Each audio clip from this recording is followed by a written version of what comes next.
Hey, what's up everyone? Tim here from Everyday Tactical Vids, and today we're looking at this, which is the ESEE PR4, the Patrick Rollins 4. So Patrick Rollins is a guy who works for ESEE, and he was asked to design a knife, which he did. If you know anything about knife designs, you're going to see that this is basically a kind of a modern take on the Kephart style of knife.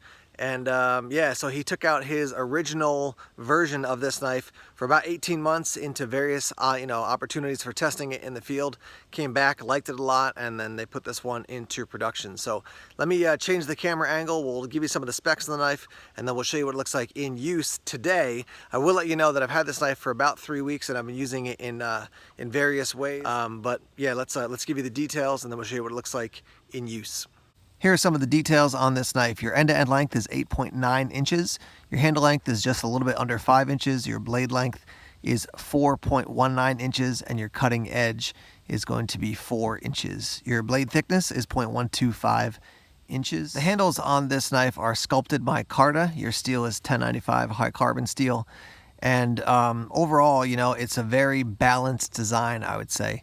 If you're familiar with like Rocky Mountain tread, that Tops uses, the handle texture looks similar to that. Now, when you first pick it up, you might think, well, I'm surprised it's, the edges are not as aggressive in the handle as you would think. They look, I think, a little bit more textured than they actually feel. I've used this, like I said, for about 3 weeks in various forms, and my hand was none worse for the wear. So sometimes you get, overly aggressive angles on a handle, and it ends up giving you hot spots.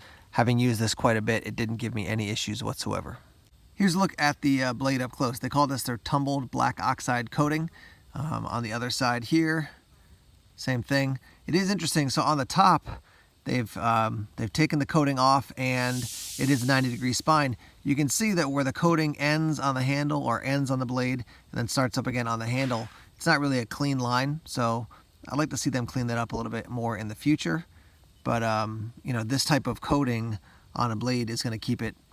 It's going to basically not show tons of wear just by the nature of what the coating is. And again, I've used this a bit enough that it should have some, scuffs and marks on it, but because of the coating, you can't really see a whole lot. Here's a quick look at your sheath. It is leather. You can see that the knife rides down nice and deep in the sheath. There's the back side. Nothing too fancy, but it definitely gets the job done. This is, as you can see here, part of their Camp Lore series, and it actually says that on the blade as well. So simple sheath, but does the job and really fits with this kind of classic old school design of the knife. As you can see, we do have a small lanyard hole on the back. I haven't used that at all. I just don't need it for a knife like this, but you certainly could run a piece of paracord or some other cordage in there if you wanted to run a lanyard on this knife. Here's the knife in its sheath on my hip. Works great.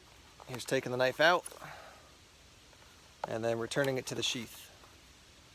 Now I've already feather sticked with this thing, but just to show you guys how nicely it works, I had an extremely dry piece of wood. This is definitely got some moisture in it, but once we get this started, you'll see how nicely this works.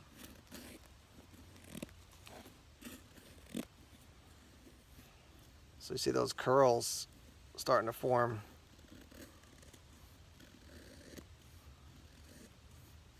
Really nicely. And this stick has so many knots on it, it's hard for me to do a long push, but even in the short curls, the short pushing, I'm getting still some really nice curls out of that. So there's a look at some of the curls. I mean, you could definitely see it is going to do just great with feather sticking and detail work, carving, stuff like that. So something I want to mention here is the tip of the knife. I've heard some people call this a drop point. You could definitely say it's a spear point by the way it's kind of equal on both sides and then coming to the tip. The main thing I want to point out is that from the tip to the base of the knife, that's basically a straight line. So when you're doing some of those bushcraft, camping, outdoor tasks, that actually makes it easier to, to maybe to get a divot started with a bow drill. It's certainly not impossible with a knife that's like a clip point or something like that. But in general, this style of blade with the tip like that does allow for a little bit more ease with certain outdoor and bushcraft tasks.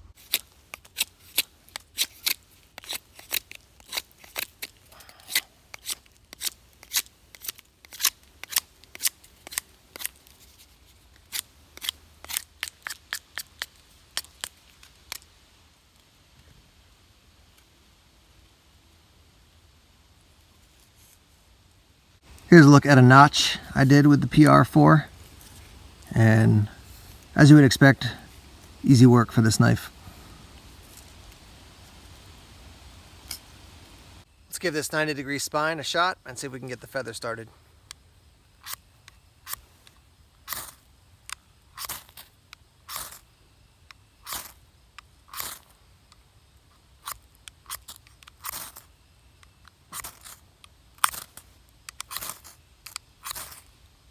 Almost.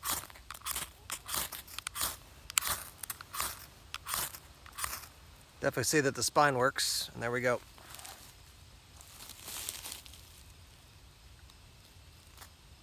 Alright guys, I want to wrap up here talking about the Patrick Rollins 4, the PR4 from ESEE. Overall, a good knife. I do like a lot of the features of it. Again, I want to note a couple things. First, when you first look at that handle, you might think, man, that's really textured. Is that going to beat my hands up?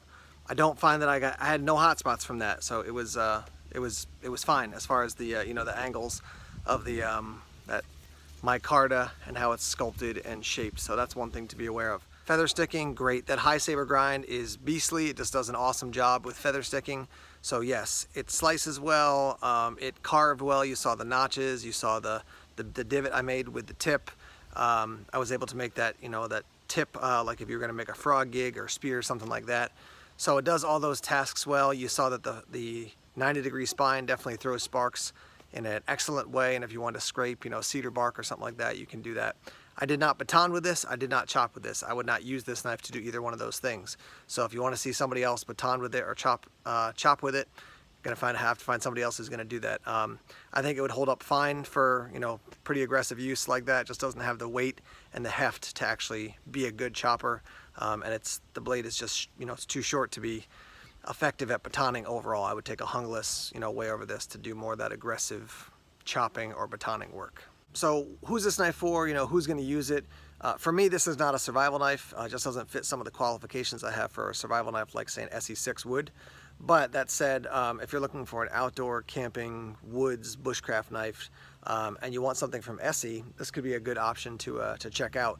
I've seen it from around $100 up to maybe $125, depending on the store, the location where you get it. And that's, you know, at the time of this video right now as I'm making it, which is early October 2017. So prices will change probably in the future. No major downsides. The one thing I would say heads up on is that for some people that handle is going to be a little bit too thin.